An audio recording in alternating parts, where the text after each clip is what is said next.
Assalamualaikum. Kembali lagi di pembelajaran pendidikan agama Islam kelas 7. Kali ini kita akan membahas materi bab 3 yang berjudul Semua Bersih Hidup Jadi Nyaman.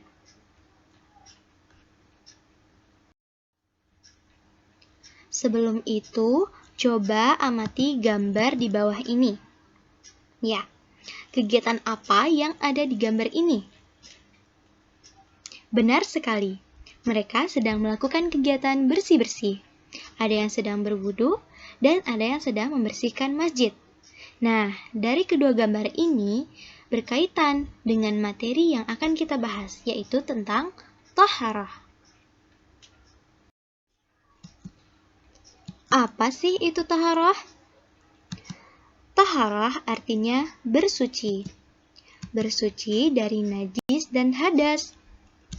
Najis artinya kotoran yang menjadi sebab terhalangnya seseorang untuk beribadah kepada Allah. Sedangkan hadas artinya keadaan yang tidak suci pada diri seorang muslim. Apa yang harus dibersihkan? Semuanya. Semua harus tetap dalam keadaan bersih, termasuk badan, pakaian, lingkungan, terutama tempat beribadah. Ada 3 macam najis. Yang pertama, najis mukhaffafah. Yang kedua, najis mutawasyithah. Yang ketiga, najis mughaladah. Kita bahas yang pertama, yaitu najis mukhaffafah. Najis ini adalah najis yang ringan. Contohnya, air kencing bayi laki-laki yang belum berumur 2 tahun. Cara menyucikannya dengan cara memercikkan atau mengusap air yang suci pada permukaan yang terkena najis. Yang kedua yaitu najis mutawasyithah. Najis ini adalah najis pertengahan atau najis yang sedang. Contohnya, darah, nanah, air seni, tinja, bangkai binatang, dan sebagainya. Najis jenis ini ada 2 macam, yaitu najis hukmiyah dan najis ainiyah. Najis hukmiyah diyakini adanya, tetapi tidak nyata wujudnya, bau, dan rasanya. Cara menyucikannya cukup dengan mengalirkan air pada benda yang terkena najis.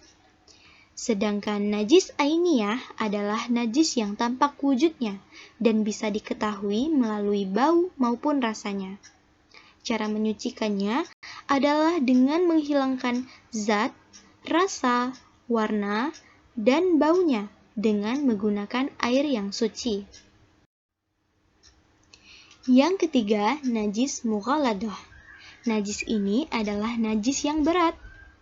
Najis ini bersumber dari anjing dan babi. Cara menyucikannya melalui beberapa tahap, yaitu dengan membasuh sebanyak 7 kali. 1 kali di antaranya menggunakan air yang dicampur dengan tanah.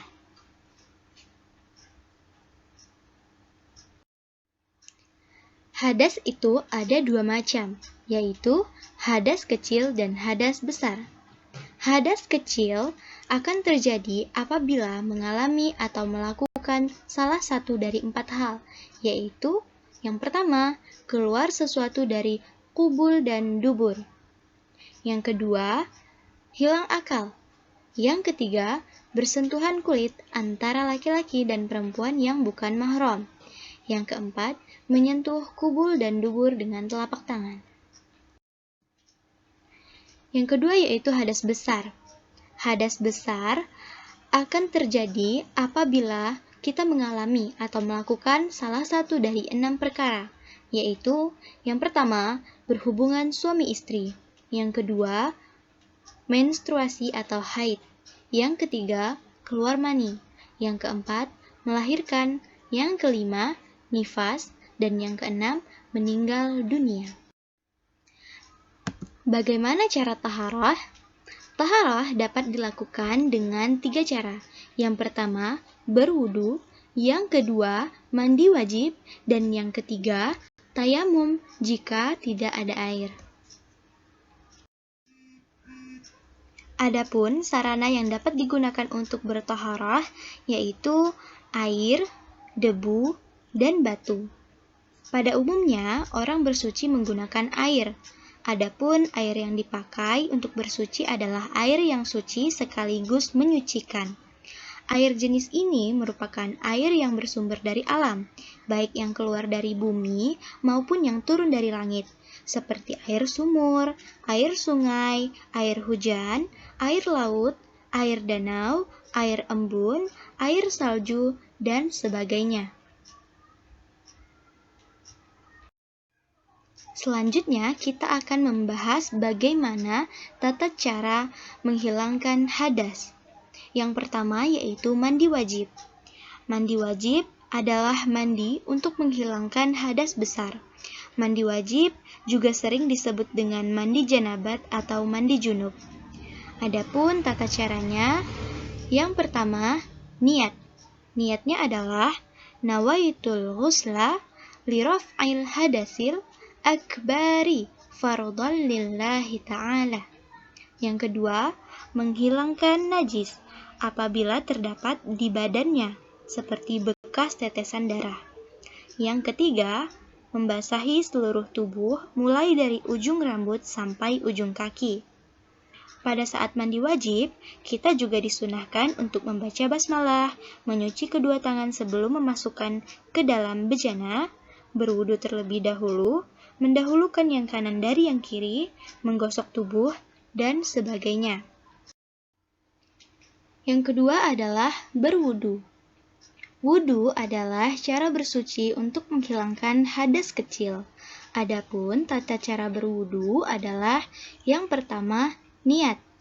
Niatnya yaitu nawaitul wudu'a li raf'il hadasil asghari fardhan lillahi ta'ala. Yang kedua, disunahkan mencuci kedua telapak tangan, berkumur-kumur, dan membersihkan lubang hidung. Yang ketiga, membasuh muka. Yang keempat, membasuh kedua tangan sampai siku. Yang kelima, mengusap kepala. Yang keenam, disunahkan membasuh telinga. Yang ketujuh, membasuh kaki sampai mata kaki. Yang kedelapan, tertib atau dilakukan secara berurutan. Yang kesembilan, berdoa setelah wudhu. Cara yang selanjutnya ialah bertayamum. Apakah tayamum itu? Tayamum adalah pengganti wudhu atau mandi wajib. Hal ini dilakukan sebagai keringanan untuk orang yang tidak dapat memakai air karena beberapa halangan atau uzur. Tayamum dilakukan dengan menggunakan sarana debu yang suci. Debu ini digunakan sebagai pengganti air. Apabila kita berada di dalam pesawat atau kendaraan, debu yang digunakan untuk bertayamum cukup menggunakan debu yang diusap yang ada di dinding pesawat atau kendaraan itu. Cara bertayamum cukup mudah, yaitu yang pertama, niat. Niatnya adalah nawaitu tayammuma listibahatis sholati fardhan lillahi ta'ala. Yang kedua, mengusap muka dengan tanah atau debu yang suci. Yang ketiga, mengusap tangan kanan hingga siku-siku dengan debu. Yang keempat, mengusap tangan kiri hingga siku-siku dengan debu. Selanjutnya, kita akan membahas mengenai hikmah taharah. Betapa pentingnya bersuci atau taharah dalam kehidupan kita, baik dari najis maupun dari hadas. Bersuci memiliki keutamaan dan manfaat yang luar biasa. Di antaranya, yang pertama, orang yang hidup bersih akan terhindar dari segala macam penyakit, karena kebanyakan sumber penyakit berasal dari kuman dan kotoran. Yang kedua, Rasulullah Shallallahu Alaihi Wasallam pernah bersabda bahwa orang yang selalu menjaga wudhu akan bersinar wajahnya kelak saat dibangkitkan dari kubur. Yang ketiga, dapat dijadikan sarana untuk lebih mendekatkan diri kepada Allah Subhanahu wa Ta'ala. Yang keempat, Rasulullah Shallallahu Alaihi Wasallam menegaskan bahwa kebersihan itu sebagian dari iman, dan ada ungkapan bijak pula yang mengatakan Kebersihan itu pangkal dari kesehatan. Yang kelima, kebersihan akan membuat kita menjalani hidup dengan lebih nyaman. Oke, cukup sekian materi kali ini. Pesannya adalah kesehatan adalah nikmat yang paling besar. Karena apapun yang kamu miliki di dunia ini tidak akan bisa kamu nikmati jika kamu sakit. Maka dari itu, jaga selalu kebersihan dan kesehatan kamu ya. Selamat belajar. Terima kasih.